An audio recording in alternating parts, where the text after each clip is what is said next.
Salut à toi, bienvenue sur Malware Finance. Aujourd'hui, une vidéo pour te parler de la réglementation MiCA qui va rentrer en vigueur à partir de janvier 2025 et qui va réglementer l'ensemble des stablecoins.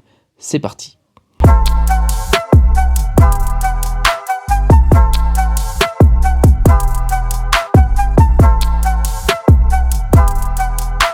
Sois le bienvenu dans cette vidéo. Je te rappelle qu'ici, il n'y a pas de conseil en investissement. Je te montre ce que je fais et comment je le fais. Dans cette vidéo, je vais te parler des stablecoins. Si tu le sais, il y a une loi qui s'appelle MiCA au niveau européen qui va réglementer l'ensemble des stablecoins que nous trouvons sur nos plateformes, qu'elles soient agréées PSAN ou pas. D'accord, le plus gros stablecoin aujourd'hui est créé par Tether, c'est l'USDT. Le second, c'est l'USD Coin, c'est l'USDC, qui est créé par Circle, qui est une société adossée ou qui fait partie du groupe Coinbase américaine. Ça veut dire que les deux plus gros stablecoins en dollars sont des stablecoins de sociétés américaines. Ensuite, nous avons l'Ethena, nous avons le DAI, qui est totalement décentralisé, etc., etc. Nous avons toute une liste de stablecoins sur laquelle nous allons revenir tout de suite après. Mais pour t'expliquer, en gros, la communauté européenne, au travers de la loi MiCA, va interdire les stablecoins qui n'auront pas une transparence totale sur l'entrée et la sortie des fonds monétaires en monnaie fiat, qui ne sera pas donc traçable ou traquable. Tu l'appelles comme tu veux. Voilà, donc Tether aujourd'hui ne correspond pas à la norme MiCA. J'essaye de faire très simple dans mon explication. Donc ça ne correspond pas à la norme MiCA. Donc l'Union européenne refuse pour l'instant de valider l'USDT qui possède pourtant aujourd'hui une capitalisation boursière de 139 à 140 milliards de dollars puisque c'est le stablecoin numéro 1. Voilà, alors ça engendre quoi? Ça engendre le fait que tu vas avoir moins de possibilités de paires de devises entre, par exemple, BTC et USDT ne pourra plus exister sur les plateformes comme Bitpanda, par exemple, que tu ne pourras pas plus utiliser si le stablecoin n'est pas agréé. Par contre, tu pourras effectivement réaliser ton trading ou ton achat avec de l'USDC, mais ça ne veut pas dire que toutes les plateformes aujourd'hui font leur change ou leur swap avec de l'USDC. Alors, je ne veux pas être alarmiste comme la plupart des autres vidéos. Je pense que prochainement, effectivement, l'USDC qui a toute puissance aux États-Unis réussira à valider son USDT au niveau de l'Europe en apportant un petit peu plus de transparence. Toujours est-il qu'aujourd'hui, dans les stablecoins que tu vois listés ici, on sait que l'USDC de Circle avec Coinbase derrière, voilà, sera validé très certainement à partir de janvier. On sait que le DAI sera validé et que bien d'autres crypto-monnaies en stablecoin, naturellement, pourraient être validées, qu'elles soient en dollars ou en euros.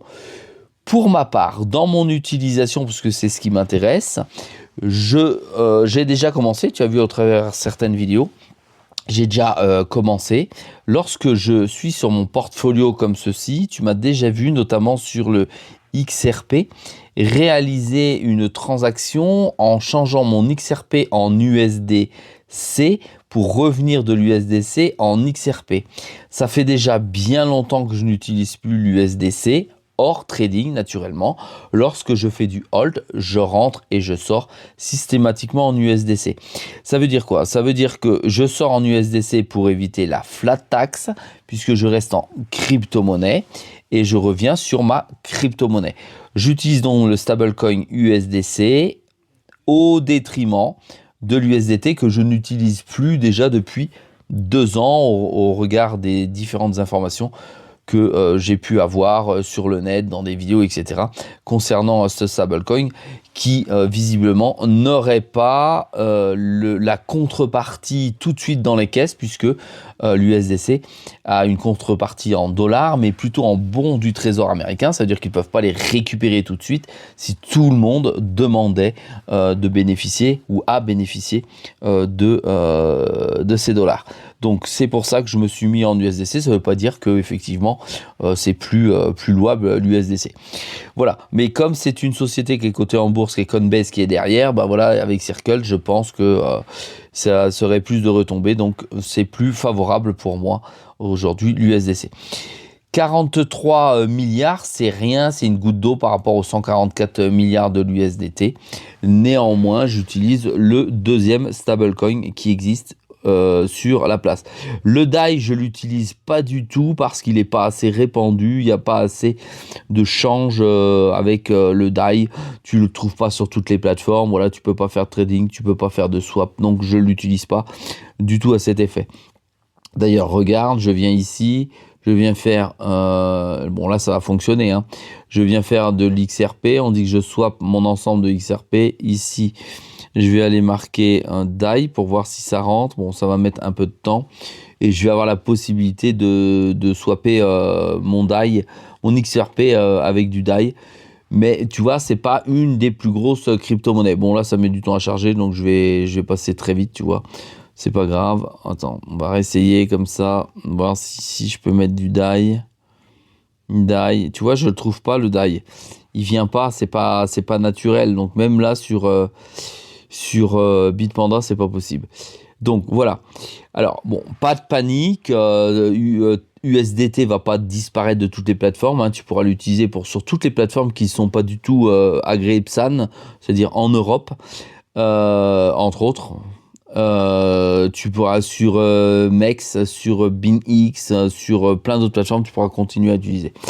Tu peux aussi te référer à cet article que tu trouves sur Cryptost, où tu vois que la société Tether, donc qui est la société maîtresse de l'USDT, qui va lancer avec une société en Europe et avec l'aide de Kraken, deux stablecoins, un en dollars et un en euros.